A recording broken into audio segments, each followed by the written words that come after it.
অনুষ্ঠান বাড়ির মতো দই পটলের রেসিপি যদি আপনি বাড়িতেই বানাতে চান তাহলে অবশ্যই এই ভিডিওটা দেখতে থাকুন। নমস্কার বন্ধুরা, সুপর্ণাস কিচেনের একটি নতুন ভিডিওতে আপনাদের অনেক অনেক স্বাগত। আশা করি সকলে খুব ভালো আছেন। আজকে চলে এসেছি অনুষ্ঠান বাড়ির মতো দই পটলের রেসিপি নিয়ে। কিভাবে খুব সহজে একদম অনুষ্ঠান বাড়ির মতো পারফেক্ট দই পটল বাড়িতেই বানিয়ে নিতে পারবেন তার খুব সহজ রেসিপি শেয়ার করব আপনাদের সঙ্গে।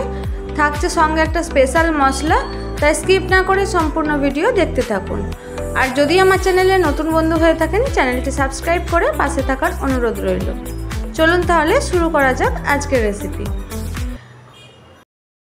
দই পটল বানানোর জন্য সবার প্রথমে এখানে দেখুন আমি গোটা গোটা পটল নিয়েছি। পটলগুলো এইভাবে খোলা ছাড়িয়ে নিয়েছি। এবার একটা ছুরির সাহায্যে পটলগুলো চারদিকে এইভাবে একটু একটু করে কেটে দিতে হবে, যাতে পটলের ভেতরে নুন আর হলুদটা খুব ভালোভাবে ঢুকে যায়। তাই দেখুন এখানে প্রত্যেকটা পটলকে আমি এইভাবে কেটে নিচ্ছি। পটলগুলো ছাড়াবার সময় অবশ্যই খোলা রেখে ছাড়াবেন, এতে পটলটা খেতে ভালো লাগে।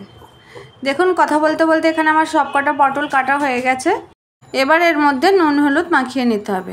তার জন্য দিয়ে দিচ্ছি খুব সামান্য পরিমাণে নুন আর দিচ্ছি হাফ চামচের থেকে একটু কম পরিমাণে হলুদ গুঁড়ো। এরপর নুন আর হলুদটাকে পটলের মধ্যে খুব ভালোভাবে মাখিয়ে নিতে হবে। মাখানো হয়ে গেলে এইভাবেই রেখে দেবো 10 মিনিটের জন্য। 10 মিনিট পর দেখুন এখানে আমি একটা কড়াই গরম বসিয়ে দিয়েছি। এবার এর মধ্যে দিয়ে দিচ্ছি পরিমাণ মতো তেল, দিয়ে এবার পটলগুলো একে একে দিয়ে খুব ভালোভাবে ভেজে নিতে হবে। পটলগুলো ভাজা হতে থাকুক, চলুন ততক্ষণ আপনাদের একটা মশলা দেখিয়ে দিই। এখানে একটা বাটির মধ্যে আমি নিয়ে নিচ্ছি হাফ চামচ লঙ্কার গুঁড়ো, হাফ চামচ হলুদের গুঁড়ো, হাফ চামচ ধনের গুঁড়ো আর দিচ্ছি হাফ চামচ জিরের গুঁড়ো। এবার সবকটা মশলাকে সামান্য পরিমাণ জল দিয়ে খুব ভালোভাবে রেডি করে রাখতে হবে। অন্যদিকে আর একটা মশলা বানিয়ে নিতে হবে। তার জন্য এখানে মিক্সিং জারের মধ্যে আমি দিয়ে দিচ্ছি 4 চামচ টক দই আর দিচ্ছি 7 থেকে 8টা কাজু বাদাম আর সবার শেষে দিয়ে দিতে হবে হাফ চামচ মৌরি। এবার এগুলোর একটা পেস্ট বানিয়ে রাখতে হবে। চলুন ওদিকে দেখা যাক পটলটা ভাজা হলো কি না। দেখুন এখানে পটলটা আমার খুব ভালোভাবে ভাজা হয়ে গেছে। যেহেতু নুন হলুদ আগে থেকে মাখিয়ে রেখেছিলাম তাই এখানে আমি আর কিছু দিলাম না। এবার পটলগুলোকে তুলে নিচ্ছি। এবার ওই কড়াইয়ের মধ্যেই আরও কিছুটা তেল দিয়ে দিচ্ছি। আমি সম্পূর্ণ রান্নাটা কিন্তু রিফাইন্ড অয়েলেই করেছি, আপনারা চাইলে অবশ্যই সর্ষের তেলে করতে পারেন। এবার এর মধ্যে দিয়ে দিচ্ছি 2 চামচ পরিমাণে পেঁয়াজ বাটা। পেঁয়াজটাকে খুব ভালোভাবে ভেজে নিতে হবে। 1 থেকে 2 মিনিট মতো পেঁয়াজটা ভেজে নেওয়ার পর এখানে দিয়ে দিচ্ছি 1 চামচ পরিমাণে আদা রসুন বাটা। আদা রসুনটাকেও খুব ভালোভাবে ভেজে নিতে হবে। তারপর এখানে দিয়ে দিয়েছি একটা মাঝারি সাইজের টমেটো কুচি। টমেটোটা দিয়ে 2 মিনিট মতো এইভাবে ভেজে নিতে হবে। এর মধ্যে দিয়ে দিচ্ছি খুব সামান্য পরিমাণে নুন, যাতে টমেটোটা খুব ভালোভাবে সেদ্ধ হয়ে যায়। আবারও নাড়াচাড়া করতে হবে কিছুক্ষণ। তারপরে এর মধ্যে দিয়ে দিচ্ছি রেডি করে রাখা মশলার পেস্ট। ব্যাস একবার নাড়াচাড়া করে একটা ঢাকনা দিয়ে ঢেকে দিচ্ছি 2 মিনিটের জন্য, যাতে মশলাটা খুব ভালোভাবে কষানো হয়ে যায় আর টমেটোটা খুব ভালোভাবে সেদ্ধ হয়ে যায়। দেখুন এখানে টমেটোটা খুব ভালোভাবে সেদ্ধ হয়ে গেছে।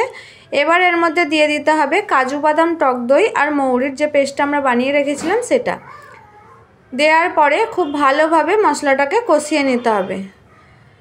2 মিনিট নাড়াচাড়া করার পরই দেখবেন এইভাবে মশলার মধ্যে তেল ছেড়ে আসছে। এরপর এতে আমি দিয়ে দিলাম 1 চামচ পরিমাণে কাশ্মীরি রেড চিলি পাউডার। এটা সম্পূর্ণ অপশনাল, চাইলে নাও দিতে পারেন। আমি এখানে দিয়েছি কালারের জন্য, কালারটা খুব ভালো আসে। এবার আবারও একটু ভালোভাবে নাড়াচাড়া করে এর মধ্যে দিয়ে দিচ্ছি খুব সামান্য পরিমাণে চিনি। চিনিটা দিলে মশলার স্বাদটা খুব ভালো আসবে, তাই টেস্ট ব্যালেন্স করার জন্য আমি এখানে খুব সামান্য পরিমাণে চিনি দিয়েছি। এবার দেখুন মশলার মধ্যে খুব ভালোভাবে তেল ছেড়ে দিয়েছে। এবার এই পর্যায়ে ভেজে রাখা পটলগুলো দিয়ে দিতে হবে। পটলটা দিয়ে খুব ভালোভাবে নাড়াচাড়া করে আবারও ঢেকে দিচ্ছি 2 মিনিটের জন্য। ফিরে এলাম 2 মিনিট পর। দেখুন এখানে পটলটা আমার খুব ভালোভাবে কষানো হয়ে গেছে আর মশলার মধ্যে খুব ভালোভাবে তেল ছেড়েছে, আশা করি দেখতেই পাচ্ছেন।